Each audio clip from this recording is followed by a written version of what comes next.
Hello everyone, welcome to my YouTube channel. तो आज हम ईवीएस का एक टॉपिक पढ़ेंगे जिसका नाम है शेल्टर।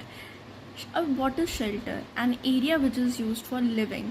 एक ऐसा एरिया जो रहने के काम आता है।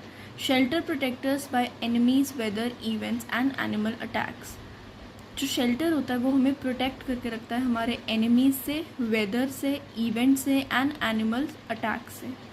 अब कंडीशंस क्या होती हैं to build a shelter? What are the conditions to build a shelter?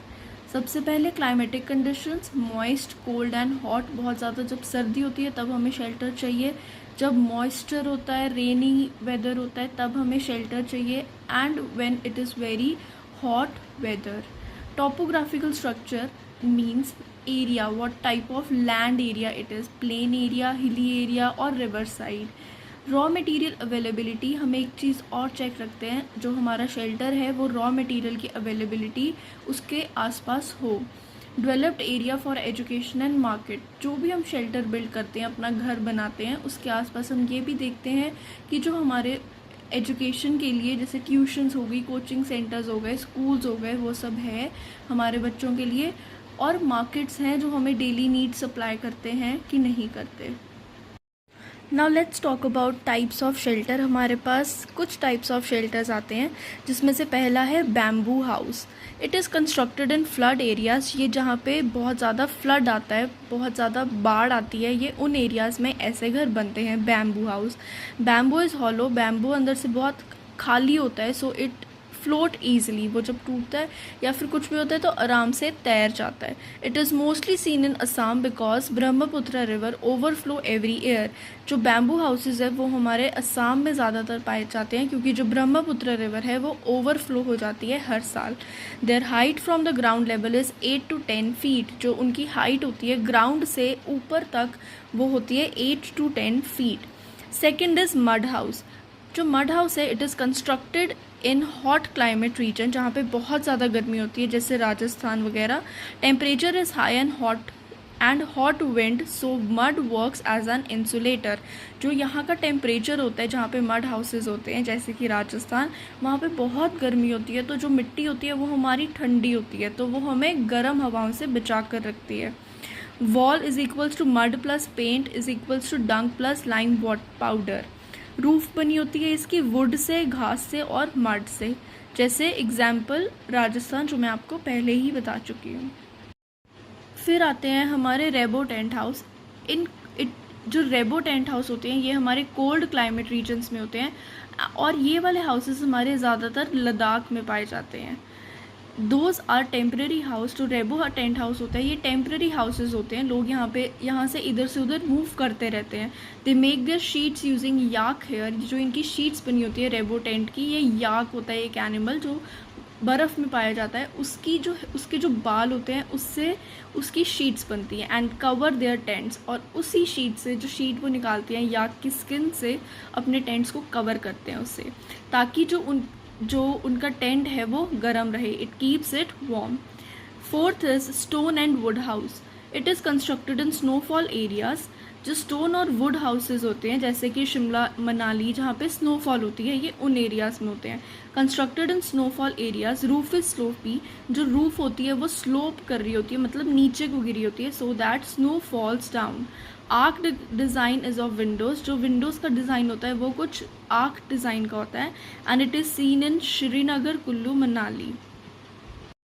इसमें हम एक इम्पॉर्टेंट नोट रखेंगे that Ladakh snow is seen the most. जो लद्दाख एरियाज़ है वहाँ पे स्नो बहुत ज़्यादा देखी जाती है। Winter season for all the time, और लद्दाख में हमेशा ठंड रहती है। अब जैसे ये आपको माउंटेन की इमेज दिख रही है, तो उसके नीचे नीचे जो सबसे नीचे वाला एरिया है ये हमारा रिवर होता है। इसके ऊपर थोड़े थोड़े से फॉरेस्ट एरियाज़ आ जाते हैं। जैसे कि जैसे यहाँ से अगर कोई शिमला गया है, कुछ देखा है, तो पहले पेड़ पूड़ वाले पहाड़ आते हैं सारे। फिर उसके बाद जब हम थोड़ा और हाइट में जाते हैं तो लद्दाख शुरू हो जाता है, जो कि स्नो, जब हाइट माउंटेन्स की बहुत ज़्यादा बड़ी हो जाती है और वहाँ पे स्नो गिरती है। So there is a line, this line is known as snow line. जब हम एक फॉरेस्ट एरिया वाले पहाड़ों से स्नो एरिया वाले पहाड़ में कन्वर्ट होते हैं, जाते हैं, मूव करते हैं, it is known as snow line. फिर है हमारे पास boat house. These house construct on boat by wood. जो ये हाउस होते हैं बोट हाउस, ये वुड से कंस्ट्रक्ट हो रखे होते हैं and it is known for wood carving called ख़त्म बंद।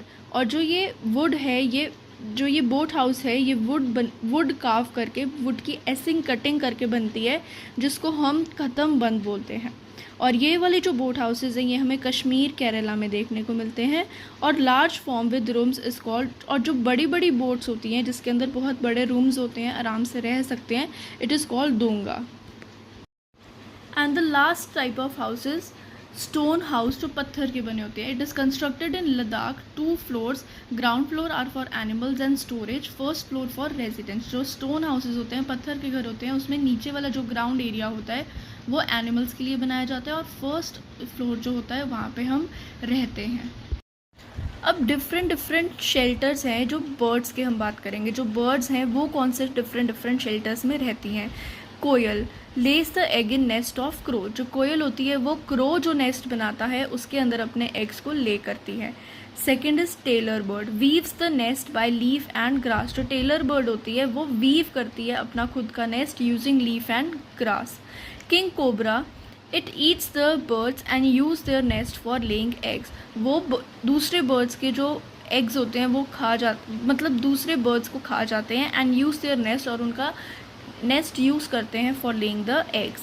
फिर है coppersmith, it lays the eggs in the hole of tree stem. जो कॉपर स्मिथ है वो सिर्फ जो ट्री की स्टेम होती है उसके अंदर ही एग को ले कर देता है। Next is Indian robin, it lay the egg in nest between stones. जो इंडियन रॉबिन बर्ड है ये आसपास पहले पत्थर रखती है, फिर उसके बीच में अपना नेस्ट बिल्ड करती है। और leaf, wool, cotton is use to make the nest.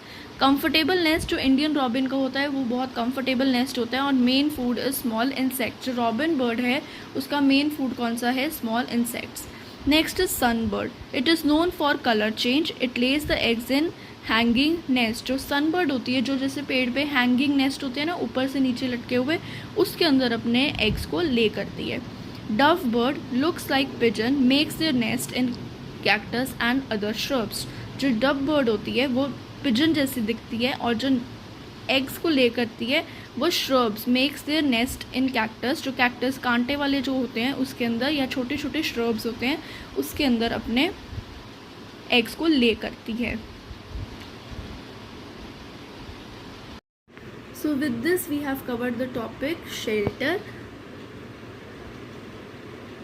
Thank you for watching.